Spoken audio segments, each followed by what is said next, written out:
Hello' ছাত্ৰ-ছাত্ৰীসকল, এইটো ভিডিঅ'ত আলোচনা কৰিম ক্লাছ 10ৰ পুনৰ আলোচনা।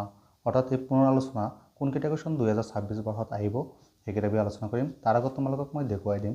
চোৱা, ইয়াত 2025ৰ এইটো কুৱেশ্যন পেপাৰ প্ৰিভিয়াছ ইয়াৰৰ, ইয়াৰ পৰা কোনকেইটা মেথছ পুনৰ আলোচনাত আহিছিল সেইকেইটা ফাৰ্ষ্টত তোমালোকক দেখুৱাই আছোঁ। চোৱা, ইয়াত পুনৰ আলোচনাৰ পৰা আহিছিল এছ' 1 নম্বৰ কুৱেশ্যনটো আহিছিল পি প্ৰপৰ্চনেল কিউ আৰু পি ইকুৱেল 6 তেন্তে কিউ 30। এতিয়া P2 হয় কিউৰ মান কিমান, এইটো কুৱেশ্যন আহিছিল। তাৰপিছত তলৰ কোনটো পূৰ্ণগণ, ইয়াত চোৱা অপশ্যন দিয়া আছে দুটা। তাৰপিছত তলৰ কোনটো অযুগ্ম সংখ্যাৰ বৰ্গ, তিনিটা কুৱেশ্যন।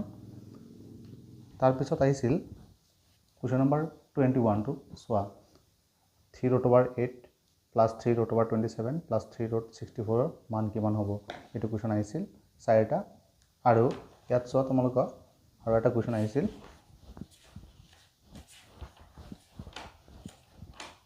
46 number question. চোৱা, এইটো কুৱেশ্যন তোমালোকৰ পুনৰ আলোচনাৰ পৰা আহিছিল।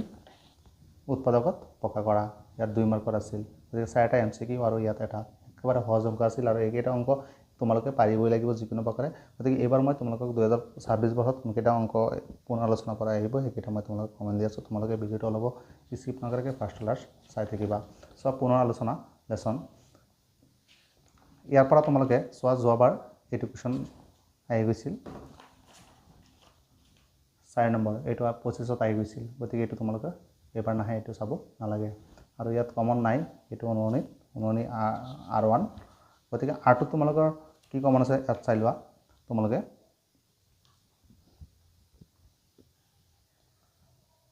8 নম্বৰটো তোমালোকে চাই যাবা। 4, 9 আৰু 10ৰে হৰণ কৰিব পৰা আটাইতকৈ সৰু পূৰ্ণবৰ্গ সংখ্যাটো উলিওৱা, এইটো MCQ আহি যাব পাৰে।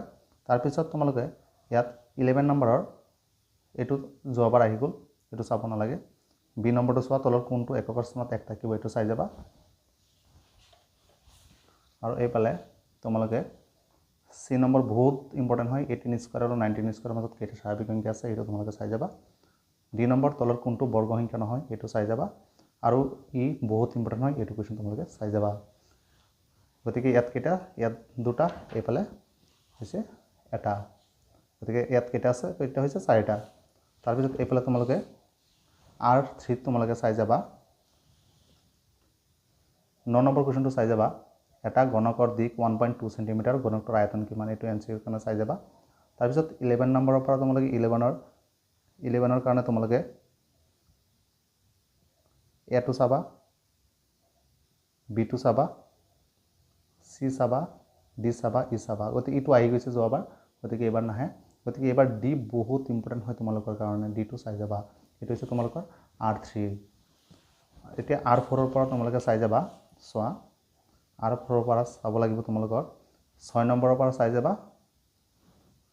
8 নম্বৰটো চাবা, বহুত ইম্পৰ্টেণ্ট হয়। তাৰপিছত তোমালোকে 11ৰ A number, B number, C number চাবা।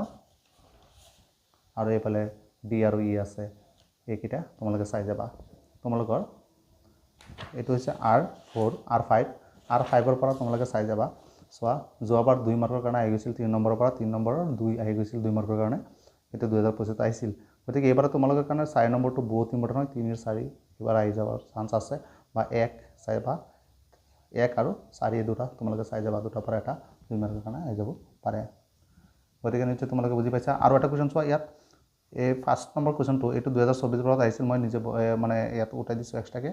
তো 2024 বৰ্ষত আহিছিল 4x to the power 4 + 1, এইটো কুৱেশ্যন তোমালোকে চাই যাবা।